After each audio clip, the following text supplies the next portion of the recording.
Nobody expected it. Not the scientists, not the military, not the world leaders sitting in their emergency bunkers with sweaty hands and nervous eyes. Nobody expected the alien ship to stop right above a small town in rural Ohio. Nobody expected the door to open.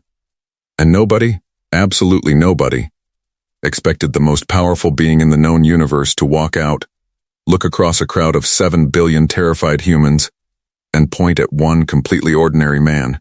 His name was Ethan Cole. He worked at a gas station. He drove a truck with a broken air conditioner.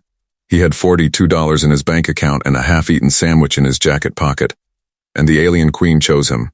Not a president, not a general, not a genius scientist with 3 PhDs and a Nobel Prize on his wall. Him. The whole world watched it happen live on television. Every news channel, every social media feed, every cracked phone screen held up by shaking hands. Billions of people saw it, and every single one of them had the same question burning in their chest. Why him? That question changed everything. That question started wars. That question made governments panic and scientists lose sleep and ordinary people look at their neighbors differently. Because if the most advanced civilization in the galaxy chose a gas station worker from Ohio, then maybe everything humans thought they knew about importance, power, and worth was completely wrong. But here is the part nobody talks about. Here is the part that got buried under headlines and political arguments and military press conferences. The Queen did not choose him randomly. There was a reason. A specific, calculated, deeply personal reason. And when the truth finally came out, it did not just shock the world. It shook the entire foundation of what it means to be human. 3 things are going to hit you hard in this story. First, the real reason she chose him will completely change the way you see yourself. Second, the secret she carried from across the galaxy was never about conquest or science or even survival. Third, the moment Ethan finally understood why she picked him, he made a choice that no human had ever made before. A choice that saved not just Earth, but something far more precious. Let me show you exactly how this happened. The day started like every other day for Ethan Cole. His alarm went off at 5:45 in the morning. He hit the snooze button twice. Then he sat on the edge of his bed for a few minutes, staring at the floor the way people do when life feels heavy, but not heavy enough to talk about. He pulled on his gray work shirt with the gas station logo on the chest. He made instant coffee in a chipped mug. He ate half a granola bar and left the other half on the counter for later. He drove 12 minutes to the Sunoco station on Route 9 in Clearfield, Ohio. Population 4,012. Nothing famous had ever happened in Clearfield. No historical battles. No famous birthdays. No records broken. It was the kind of town that people passed through on the way to somewhere else, and it suited Ethan just fine. He was 31 years old. Medium height. Brown hair that needed a cut. Quiet eyes that noticed things but never said much about what they saw. He had grown up in Clearfield, gone to the local high school, tried college for 1 semester, came back home, and never really explained why. His mom was gone. His dad was gone before that. He had a neighbor named Gerald who waved at him every morning, and a coworker named Pete who talked too much about football, and a cat named Biscuit who sat in the window of his apartment and judged him silently every time he came home. That was Ethan Cole's life, and he was not unhappy with it. He just existed in it the way a river exists in its banks. Quietly, without drama, he was restocking the refrigerated drinks section at 7:22 in the morning when Pete burst through the side door so fast he knocked over a stand of air fresheners. Ethan, man. Turn on the TV. Ethan looked up slowly. What? The TV. Right now. Something's happening. Pete's voice had a sound in it that Ethan had never heard before. Not excitement exactly. Something rawer than that. Something closer to the feeling you get when you are standing at the edge of something very tall and looking down. Ethan walked to the small television mounted in the corner near the register. It was usually tuned to a local weather channel. Now every channel was the same image. A ship. It hung in the sky above what the news ticker said was a field outside Clearfield, Ohio. Ethan read those words twice.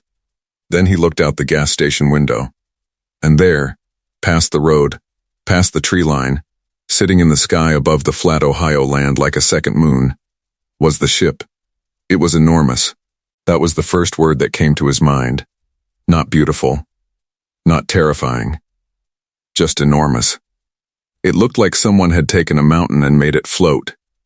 Dark silver in color, with lights running along its surface in slow breathing patterns. Like it was alive. Like it was watching. Pete was shaking. Ethan noticed that he was not. He stood very still and looked at the ship through the window for a long time. Biscuit would have done the same thing, he thought. Just stared at it with calm yellow eyes, and waited. The news anchor on television was speaking fast and not finishing sentences. Words like unprecedented and unconfirmed and military response all blurred together. Then the anchor stopped speaking entirely. The camera just showed the ship.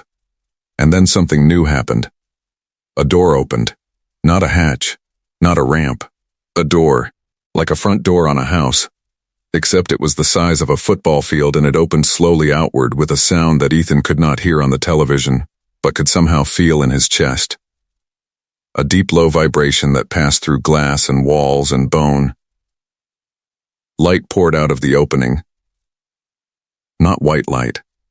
Something warmer, amber and gold mixed together, like the light at the very end of a sunset when everything goes quiet. And then, she stepped out. The world would spend years trying to describe her later. Scientists would write papers. Artists would paint thousands of versions of that moment. But every single description missed something. Because what she was could not be fully captured in human words. She was tall. Much taller than a human. Maybe 8 feet. With a presence that made the air around her feel different.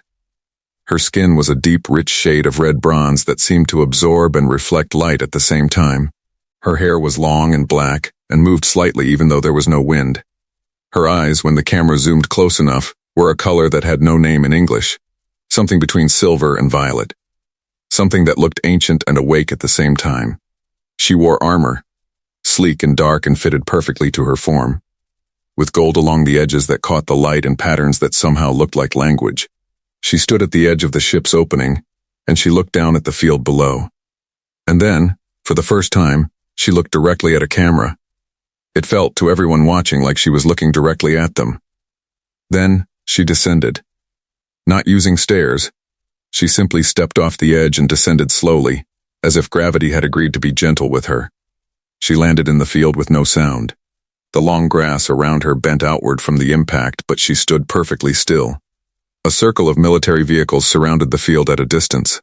Helicopters hovered. Satellites repositioned. Every government on Earth was watching through every lens it had. She stood in that field and she looked around slowly, like she was reading something invisible, like the air itself was giving her information. Then she raised one hand. Not in a threatening way, the way someone raises a hand to ask a question, and everything stopped.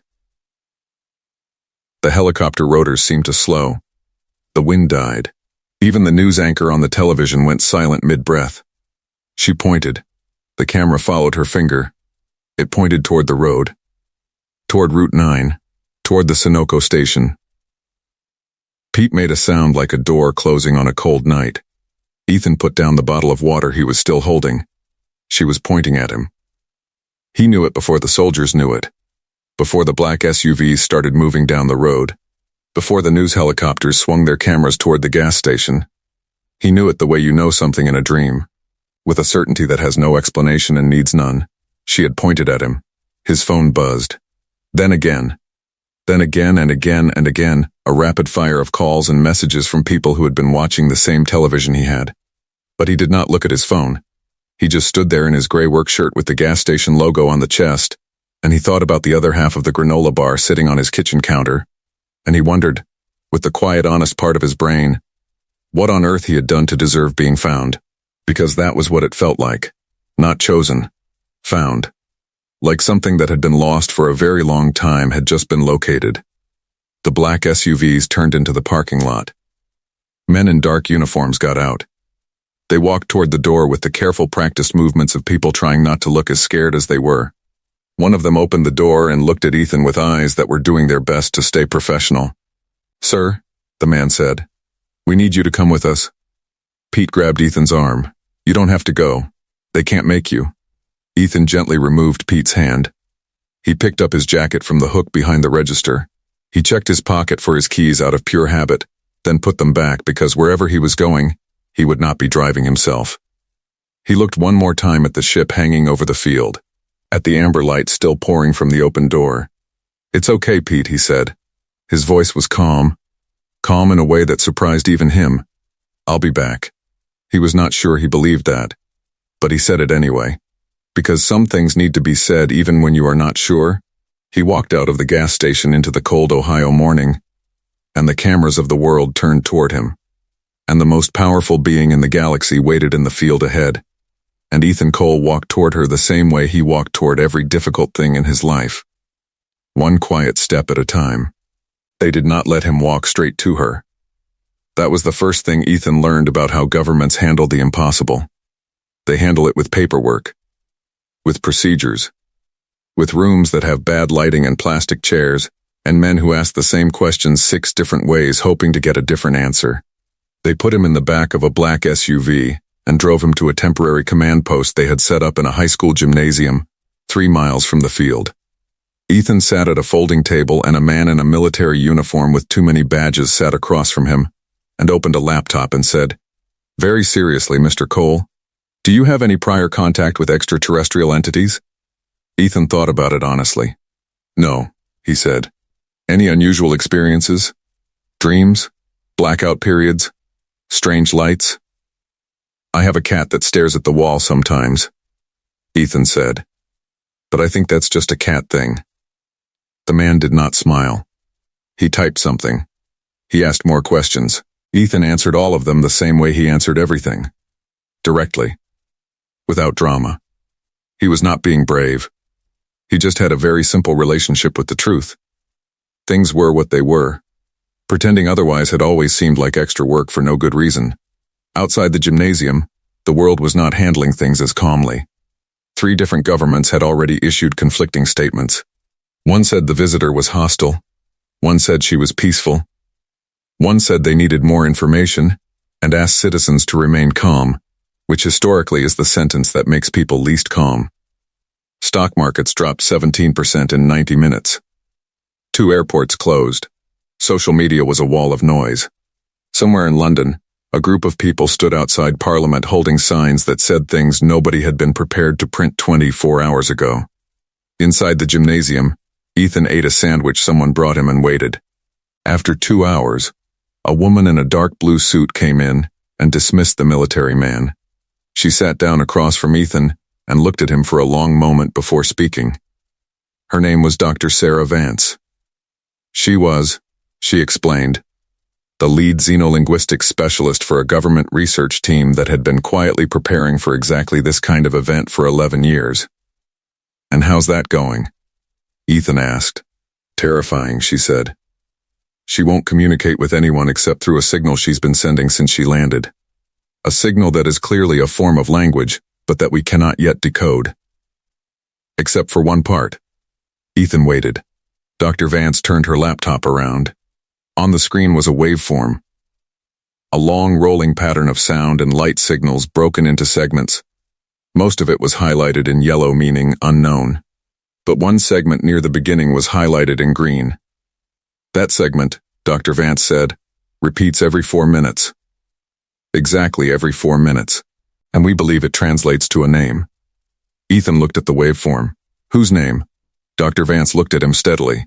"Yours." The gymnasium was very quiet for a moment. "She has been broadcasting your name since before she entered our atmosphere," Dr. Vance said. "Approximately 9 hours before the ship became visible to our radar. Which means she knew you were here. She knew your name. She came here specifically for you." She paused. "Mr. Cole, I need to ask you something, and I need you to understand that your answer is extremely important." "Okay. Have you ever at any point in your life encountered anything that you could not explain? Anything at all that felt outside the boundaries of what you considered normal?" Ethan was quiet for a moment. Not because he was hiding something, but because he was going back through his memory carefully, the way he approached most things, with patience, and honesty. He thought about his childhood, his quiet mother who read science books and pointed out constellations, and once told him when he was maybe 7 years old that the universe was far more interested in him than he was in it. He had thought at the time that she was just being a good mother, saying the kind of things mothers say. He thought about the dreams. He had not thought about the dreams in years, but they came back to him now with the sudden clarity of things that have been waiting to be remembered. The same dream, recurring since childhood. A vast dark space filled with slow-moving stars. A voice that spoke in sounds he did not understand, but always woke up feeling like he should. A warmth in the dream that felt like recognition, like being known. He looked at Dr. Vance. "Dreams," he said. "I've had the same dream since I was a kid." She leaned forward. "Tell me," he told her. She typed everything. Her expression remained professional, but her fingers moved faster on the keyboard the longer he talked. When he finished, she was quiet for a moment. Then she said, "Mr. Cole, we need you to meet her." "I figured," he said. "There are risks. We cannot guarantee your safety. We do not know her intentions. We do not know her capabilities. We do not fully understand what she is, or what she wants." "I know," he said. "But she's been calling my name for 9 hours. It seems rude to keep making her wait." Dr. Vance looked at him for a long moment. Then, for the first time, something that was almost a smile crossed her face. "You're not what I expected," she said. Ethan put on his jacket. "Nobody ever is." They drove him back toward the field as the sun began to move past midday. He could see her from a distance, still standing exactly where she had landed. She had not moved in hours. She stood with the patience of something that existed on a different timescale than everything around her. Like she was made of a slower kind of time. The military had established a perimeter, 100 meters of empty space between the soldiers and her. Nobody had approached. Nobody had been brave enough or foolish enough to cross that circle of empty grass. Ethan got out of the SUV. He buttoned his jacket. He looked at the perimeter and then at her. She had not turned to look at him yet. But something changed when he stepped out. Something in the air. Like a frequency shifting. Like a note landing on the right key after hours of searching. She turned. And for the first time, Ethan Cole stood in the open air of a cold Ohio afternoon and looked at the alien queen from across 100 meters of dead grass. And she looked at him. And the sound she made was soft and low and traveled across the distance between them like it had been waiting all his life to arrive. It sounded like his name, not in English, in something older, something that his brain did not know but his chest recognized completely. He walked toward her. Nobody stopped him. The soldiers held their positions, but nobody reached out a hand or raised a voice. Later, some of them would say they simply could not. That something about the moment made interference feel wrong, like stepping in front of a sunrise. He walked across the empty grass until he was 10 feet from her. He stopped. He looked up at her because she was considerably taller, and he had to adjust his perspective the way you do when you look up at something unexpected and find it more beautiful than you were ready for. She looked down at him. Her eyes, that strange silver-violet color that had no English name, moved across his face with an expression that he could only describe as relief. She said something. He did not understand the words, but he understood the feeling behind them. She was saying, "There you are." And something deep and old and quiet inside Ethan Cole said back, "Here I am." Nobody heard what she said to him first. The microphones were too far away. The lip-reading specialists who were brought in later said the sounds she made did not map to any mouth shape they recognized. The signal analysts said her communication operated on frequencies that human technology could detect, but not fully decode in real time. What the world saw was this. Ethan Cole standing in a field looking up at an 8-foot alien queen, and the alien queen looking down at him, and both of them completely still for 47 seconds. 47 seconds that the entire planet watched without breathing. Then she reached out one hand. Slowly, palm up, The way you would offer something to someone you did not want to startle. The universal language of open hands. Ethan looked at the hand for a moment. Then he placed his hand in hers. The cameras that were zoomed in enough captured what happened next. A faint light passed through the point where their hands touched. Like static electricity, but visible. Blue, white, and fast. Moving up his arm and then spreading across both of them for just a moment before fading. Later, the scientists would call it a resonance event and spend months arguing about what it meant. But Ethan knew what it felt like in the moment. It felt like a door opening. Suddenly, he could hear her. Not with his ears. With something further back in his head. Something he had no word for. Her voice arrived in his mind fully formed, like a memory of a conversation that had not happened yet. She said his name first. His real name. Not Ethan. Something else. Something longer and shaped like music. She said it was what he had been called before this life. Before this body. Before this small town in Ohio, with its cold mornings and gas stations and sky that had no ships in it until today. He said, in his mind, without speaking, "What are you?" And she said, "I am what you lost. And I am what you sent yourself to find." He did not understand this, but he held on to it. He had always been good at holding on to things he did not yet understand. His mother had called it patience. His teachers had called it daydreaming. Ethan called it waiting for things to make sense when they were ready. They stood in the field for another 3 hours. The military watched. The scientists recorded everything they could. Dr. Vance sat in the command vehicle with headphones on and eyes closed, trying to catch any fragment of the frequency they were exchanging. The world watched on screens and held its breath and argued about what it meant. Ethan did not notice any of this. He was somewhere else entirely. Not physically. His feet stayed on the Ohio grass. But his mind was being walked through something vast and old and extraordinary. She showed him things. Not images exactly. More like feelings with shapes. He saw a civilization spread across dozens of star systems. Ancient beyond anything humans had counted. A people who had long ago solved the problems of survival and turned their full attention to questions that most species never got around to asking. Questions like, what is consciousness? What persists after a body ends? What is the connection between minds separated by light years of empty space? He saw something else. A project.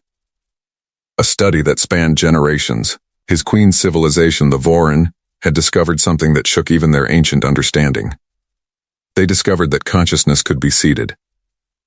That a mind, at the end of one existence, could choose to continue in a different form, in a different place, carrying forward something essential, while forgetting the specifics. A deliberate forgetting. A chosen ignorance, because they had also discovered that certain kinds of knowledge could only be found through living without knowing. Through being completely lost, and finding the way back from scratch. And Ethan Cole, she was telling him, had made exactly that choice. Long ago. In a form he no longer remembered. He had chosen to come here. To this small blue planet with its young and complicated species. To live among them. To become one of them. To forget everything he was. So that he could discover something that could not be discovered any other way. And she had come to find him because the time he had set for himself was running out. He had one remaining choice to make. One final thing that only he could do. In this form with what he had learned by living this human life. After which he could come home if he wanted. Or he could stay. He stood in the field as the sun moved across the sky, and he felt the weight of this settle into him. He thought about his mother. Her science books. Her finger pointing at constellations. The way she had looked at him sometimes with an expression he had never been able to name, like she was proud of something she was not supposed to know about. He thought about his quiet life. His $42. His cat. His half-eaten granola bar. His dreams. His dreams. The dark space and the slow stars and the voice speaking in sounds he almost understood. He had been dreaming about home. Not Ohio. Not any place on earth. He had been dreaming about where he came from, and the dream had stayed soft enough that it never alarmed him and never faded entirely. A gentle thread keeping him connected across a distance that had no measurement. He looked up at her. He said, with his mind, in the space she had opened between them, "What is the choice I have to make?" She was quiet for a moment in that ancient, patient way. Then she said, "There is a child. A human child. Here on this planet. In danger of a kind your people do not yet have the tools to understand. You have the tools. You have always had the tools. You brought them with you when you came." He said, "What kind of danger?" She said, "The kind that ends not one life but the possibility of what that life would have created. A cascade, one ending leading to many. Your people call it tragedy. We call it a break in the pattern. And the pattern matters very much, Ethan Cole. More than you have been told." He said, "And I can stop it?" She said, "You are the only one who can, because you are the only one here who knows what that child is, who knows what they carry. You recognized it the moment you were born into this life. You have felt it every time you encountered it, in every person who seemed different in ways that made other people uncomfortable. You have always known. You were just waiting to be told that what you knew was real." He stood very still on the Ohio grass. Somewhere behind him, 400 soldiers waited. Somewhere above, satellites tracked every breath. Somewhere across the planet, billions of screens showed a man in a gray gas station shirt standing in a field, hand in hand with the most powerful being ever to visit Earth. And Ethan Cole thought about all the times he had sat quietly with someone who needed quiet company. All the times he had given what little he had without keeping score. All the times he had seen something real in a person that everyone else seemed to be looking past. All the times his life had seemed too small and ordinary for the feeling he carried inside it. He understood now why those things had happened. Why he had been built this way. Why the dreams had never stopped. Why $42 and a broken truck and a cat named Biscuit had been exactly enough. He had been preparing. His whole human life had been preparation. He said, "Where is the child?" She gave him the location the way she gave him everything. Not in words, in certainty. A geographic knowing that settled into him like a compass needle finding north. Clearfield, Ohio. The child was here. In this same small town, had been here all along. Her name was Maya Chen. She was 9 years old. She lived on Sycamore Street 4 blocks from the elementary school, with her father David, who worked overnight shifts at the Clearfield paper mill, and her grandmother Lynn, who made soup on Sundays and watched nature documentaries with the volume too loud. Maya's mother had passed away when Maya was 3. Maya did not remember her mother clearly. She remembered the smell of her hair and the sound of her laugh, and a particular warmth that had never been fully replaced.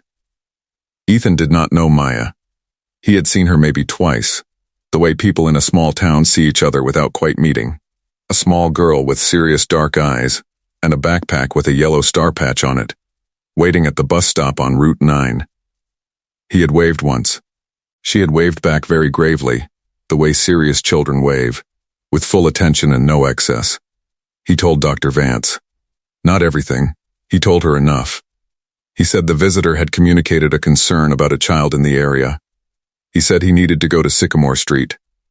He said it was important in a way that he could not fully explain, but that Dr. Vance, who had spent 11 years preparing for the impossible, should trust.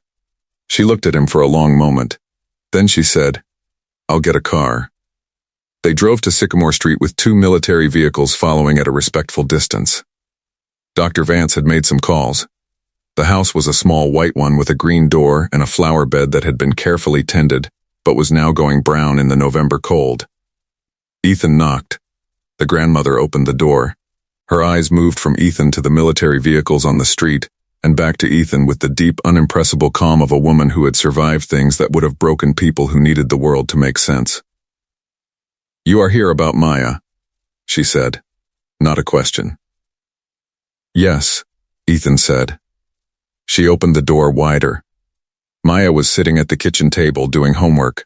She looked up when Ethan came in and she studied him with those serious dark eyes and she said, with the directness of a child who has not yet learned to soften things. You talked to her. Yes, Ethan said. She came for you.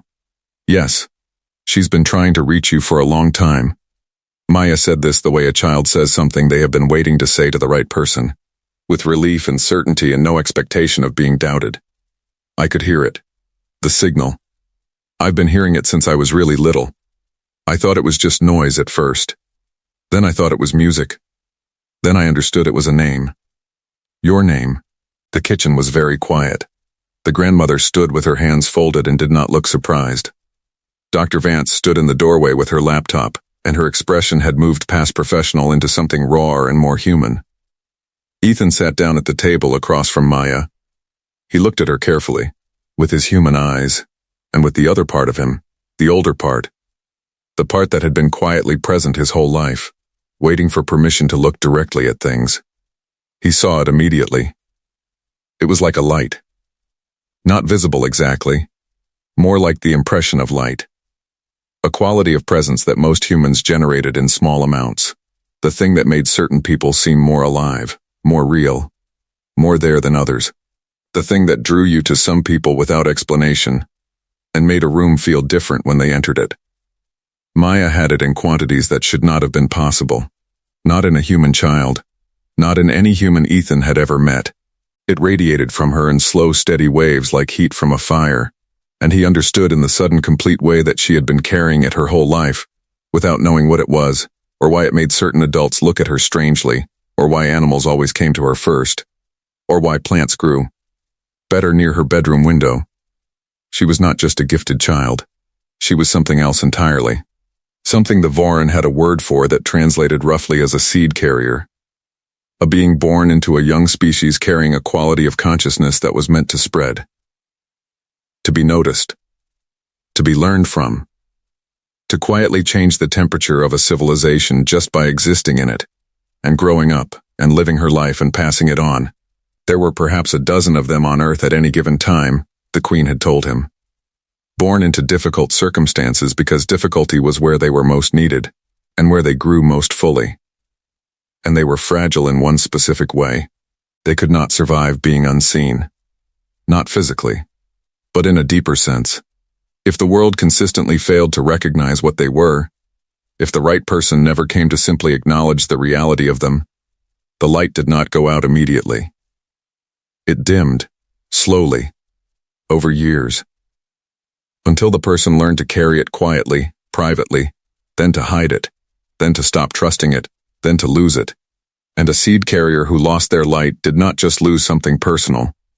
They lost the capacity to pass it on. And the dozen lives they would have changed quietly and permanently instead passed through the world unchanged. And those dozen lives would have changed 100 others, and those 100 others would have changed the shape of everything that came after. A break in the pattern. Maya was in danger of this. Not from any enemy. From simple neglect. From the ordinary tragedy of being extraordinary in a world that had not yet learned to recognize what extraordinary meant. Her father was exhausted, and grieving, and doing his best. Her teachers saw her as bright, but reserved.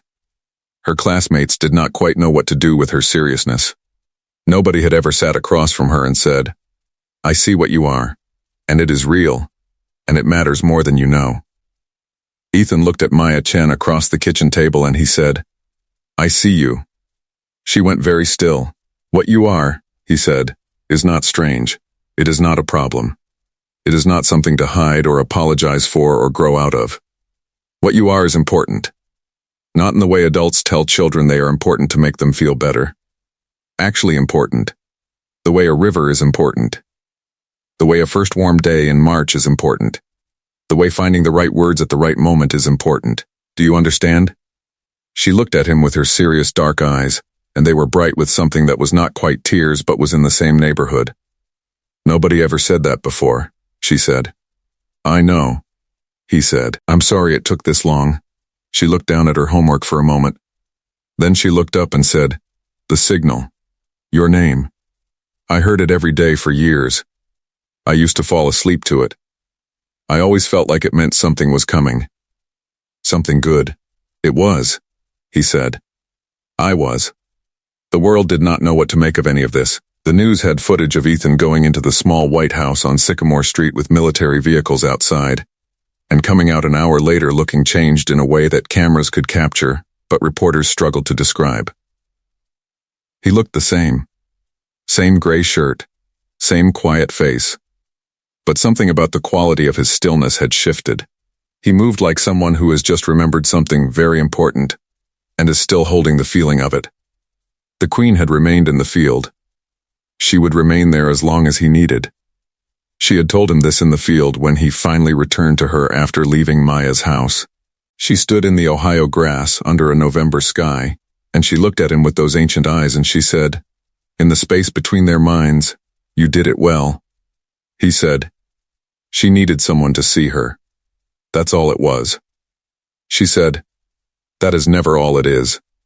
Seeing is the first act of creation. Your species has always known this. You have simply forgotten it in the noise. He said, what happens now? She was quiet for a moment. Then she said, that is your choice. I told you there were two. She had told him earlier, in the field, before he went to Maya, that after he completed what he had come here to do, he would have a choice. He could go home with her, return to what he had been before this life, carry back everything he had learned from living as a human, be welcomed, be known, exist in the full breadth of what he actually was. Or he could stay. Not forever. Humans did not live forever. He would stay for the rest of his human life, which was a brief and fragile and particular thing, and at the end of it he would go home anyway. But staying meant choosing the small and limited and beautiful human experience over the vast and certain and magnificent thing that waited. He had thought, standing in Maya's kitchen watching her turn back to her homework with something lighter in her shoulders, that the choice would be easy, that he would stay obviously, that nothing could compete with the work of being here. With the granola bars and the broken truck and the cat named Biscuit, and all the Mayas still out there who needed someone to see them. But standing in the field again with the Queen's hand in his, and her civilization spread out before him, in the space between their minds, the vastness of it pulled at something deep and tired in him. The part that had been carrying human weight for 31 years. The part that had been lonely in ways he had not fully admitted. The part that dreamed of slow stars and a voice like home. He stood in that pull for a long time.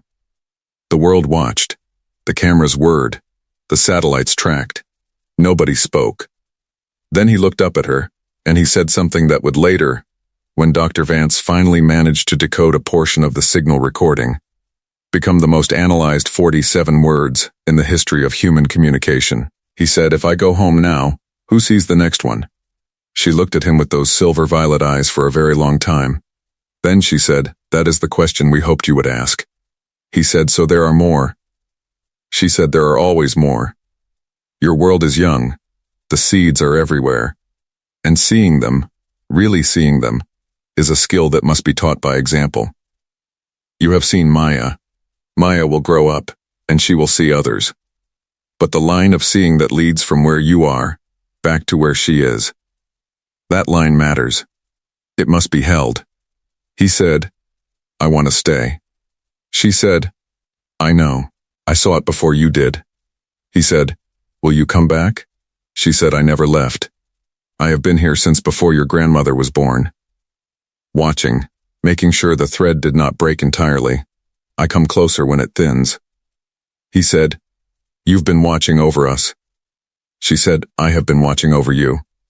Specifically, always you. Do you want to know why? He said, yes. She said, because you asked me to. Before you came. You said, someone should keep watch. I said I would. And here I am. He stood in the Ohio field and he thought about every night he had felt less alone than he should have. Every morning when the sky looked more like home than it had any reason to. Every time he had looked up at the stars and felt something looking back. He had not been imagining it.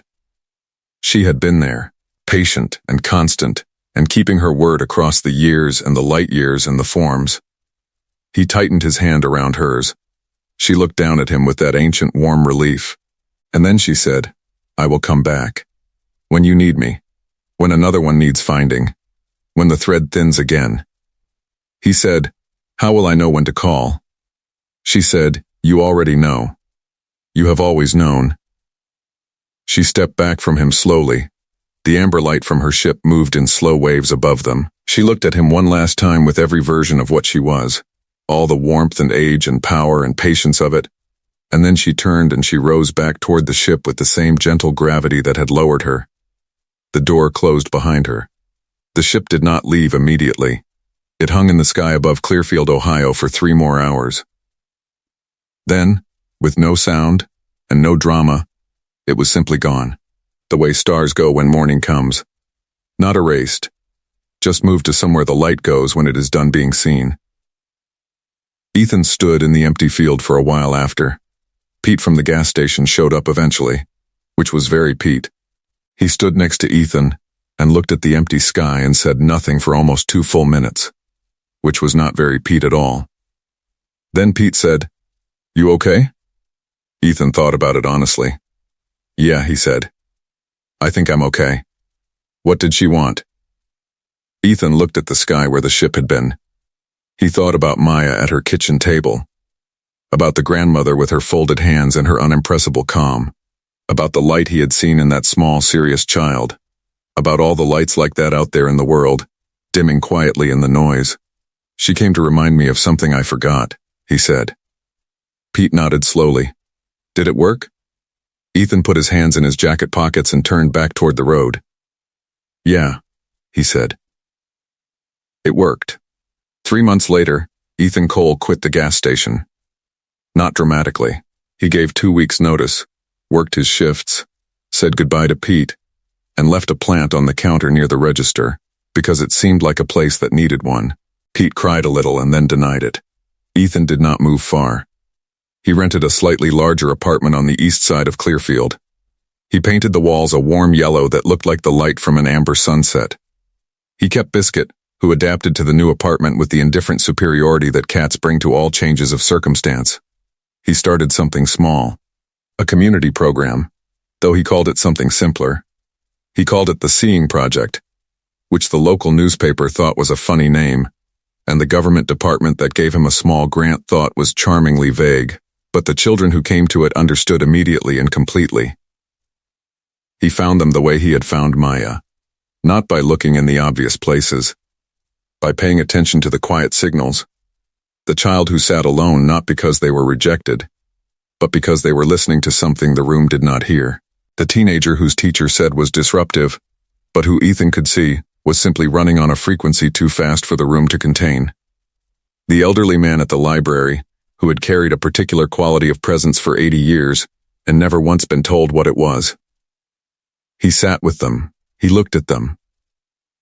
He said, "I see you." It was simple. It was quiet. It changed things. Dr. Sarah Vance came to visit him 4 months after the ship left. She had spent those months analyzing everything she could extract from the recordings of that day. She sat in his yellow-walled apartment and drank his instant coffee, and looked at him with the measuring eyes of someone who had been trying to solve an equation for a long time, and suspected they had finally found the missing number. She said, "Can I ask you something off the record?" He said, "Sure." She said, "What are you?" Actually. He thought about it. He thought about the Queen's words, about seeds and patterns, and the work of seeing, about the dream with the slow stars, about his mother pointing at constellations, about $42 and a broken truck and a half-eaten granola bar on a kitchen counter on the day the world changed. He said, "I'm someone who chose to be here, and I'm glad I did." She looked at him for a moment. Then she looked down at her coffee. Then she said, "I have a daughter. She's 12. She's different in a way I can never quite explain to people. She hears things, feels things, knows things before they happen. Her teachers don't know what to do with her. I don't always know what to do with her." Ethan said, "Bring her by sometime." She looked up. "The Seeing Project?" "Yeah," he said. "Tell her someone wants to see her." Dr. Vance's eyes went bright and she looked away quickly and nodded. Maya Chen turned 10 years old in the spring. Her father David brought her to the Seeing Project twice a week. He stayed for the sessions at first because he was protective and tired and uncertain, the way good fathers who are doing their best often are. Then he started staying because he wanted to. Because something in the room felt different from everything outside it. He told Ethan one afternoon, while Maya was inside teaching the other children a game she had invented that seemed to involve both math and something that was not quite math, that he had not felt this way since before his wife died. Ethan said, "What does it feel like?" David said, "Like things are in the right order. Like what matters is actually what's happening." Maya came out of the room and went directly to her father, and hugged him with the complete physical commitment of children who have decided that affection is not a thing to do by halves. He hugged her back and looked, over the top of her head, at Ethan with an expression that did not need any words. Ethan thought of the Queen. He looked up at the November sky, still cold and gray, but lit at the edges with the particular light of a sun that was doing its best with what it had. He did not see a ship. But he felt something. The way you feel something warm near you in a dark room. The way you feel watched. But gently. With patience. With the long, loving attention of something that has made a promise, and is keeping it. He breathed in the cold air. He thought, "I'm here. I see them. The thread is holding." And somewhere out there in the dark between the stars, he knew she heard it. Here is the part of this story that stays with you. After everything, after the ship and the field and the military vehicles and the decoded signals and the global news coverage and the diplomatic summits that happened in the months following the visit, after all of it was analyzed and argued and filed away in the vast bureaucratic machine that humans use to process things too large for daily life, one small fact emerged from Dr. Vance's research team that received very little attention. In the signal the Queen had been broadcasting for 9 hours before her ship became visible to human radar, the one that repeated every 4 minutes with Ethan's name. There were other segments. Dozens of them. Also repeating. Also clearly intentional. The team had focused on the name segment because it was the most immediately relevant, but when they finally translated the others, 18 months after the visit, Dr. Vance sent Ethan a message at 11:30 at night that said only, "You need to see this." The other segments were also names. Dozens of them. Human names. From different countries. Different ages. Different languages. Each one repeating at its own interval, its own frequency, its own particular signature. There were others like Ethan, scattered across the planet. Seed carriers of a different kind. People who had come here as he had, chosen the forgetting, built small human lives, and were now living out their purpose in ways they did not fully recognize yet. A teacher in Lagos. A nurse in Manila. A retired fisherman in a coastal village in Portugal. A young girl in a suburb of Toronto, who kept finding injured birds and nursing them back to health, and could not explain why she felt compelled to. The Queen had come for Ethan because he was the one closest to completing his task. The one who only needed the door open slightly. But she had broadcast all the names because she knew they would eventually be decoded. She had left them a map. Dr. Vance sat across from Ethan in the yellow-walled apartment with her laptop open and 37 names on the screen, and she said, "What do we do with this?" Ethan looked at the names for a long time. He thought about Maya, about the way seeing her had taken about 40 minutes and cost nothing except presence and honesty. He thought about what rippled out from those 40 minutes, about David and his relief, about the children in the Seeing Project who were learning to see each other, about Dr. Vance's daughter, who now came twice a week, and had recently started teaching the younger children something she called listening deeply, which was exactly what it sounded like and which worked in ways none of the adults could fully explain. He looked up from the screen. "We go find them," he said, "the same way she found me. We go look. We pay attention. We sit down across from them and we say what they need to hear." "We," Dr. Vance said. "Yeah," he said. "You and me and the ones who get it. We start small. We find the next one. Then, the next one. We hold the thread." She looked at him for a long moment. Then she turned back to the screen. "There's a teacher in Lagos," she said. "The frequency on her name is the second highest. She's close to something. I don't know what." Ethan looked at the name on the screen. He felt the same thing he had felt in the field in Ohio 3 months ago, standing in the dead November grass looking at the ship above the tree line. Not fear, not wonder exactly. Something more practical than wonder. The feeling of a person who has been handed an important task and is simply deciding how to begin. He said, "I've never been to Lagos." She looked up. "Is that a problem?" He thought about it. He thought about a broken truck and $42 and a half-eaten granola bar, and how none of those things had mattered in the end, because the important things were never the things you thought they were. "No," he said. "When do we leave?" If this opened your eyes, good. That was exactly the point. Because that is what this story is really about. Not aliens, not ships, not governments or signals or the drama of first contact. It is about the oldest question any of us carry without always knowing it. Am I seen? Does what I am actually matter? Is there anyone out there who knows what this is? The answer that Ethan Cole's story gives is the same answer the Queen gave him in a field in Ohio on a cold November morning. Yes. You are seen. What you are matters. And the one who comes to find you, the one who sits across from you and says, "I see you for real," will not always arrive in the form you expected. Sometimes they will be wearing a gray gas station shirt and driving a truck with a broken air conditioner. But they are coming. The thread is holding. And now that you have heard this story, you are part of holding it too. Let us bring this home with what actually matters. Ethan Cole was not special because a queen from across the galaxy chose him. He was special because of what he did with the choosing. He could have left. He could have gone home to the stars and the warmth and the full knowledge of everything he was. He chose to stay. He chose to keep seeing. He chose the small and the ordinary and the Maya Chens of the world over the magnificent and the vast. That choice is the whole story. That is the beating heart of it. And the Queen, for all her power and age, and the civilizations she had watched rise and fall, came back to this pale blue world one more time, not to conquer it, not to study it, but to make sure one person remembered why they chose to be here, because she had made a promise. Because that is what the truly powerful do with their power. They show up. They keep their word.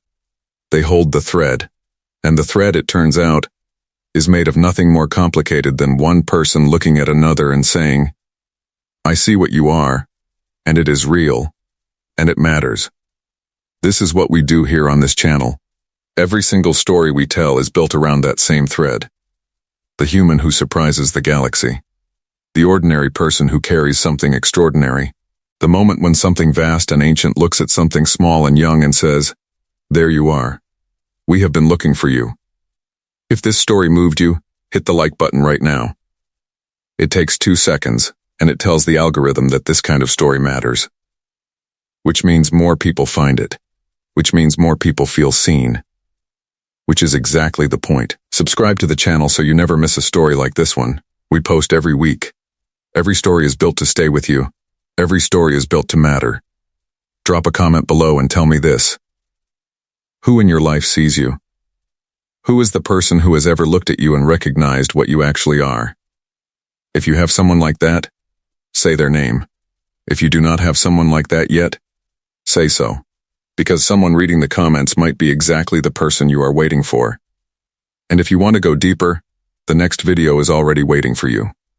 The title is on your screen right now. It picks up exactly where this one leaves off. In a different world, with a different ordinary person, and a different impossible choice. And the same thread running through all of it. The universe is more interested in you than you know. Go find out why.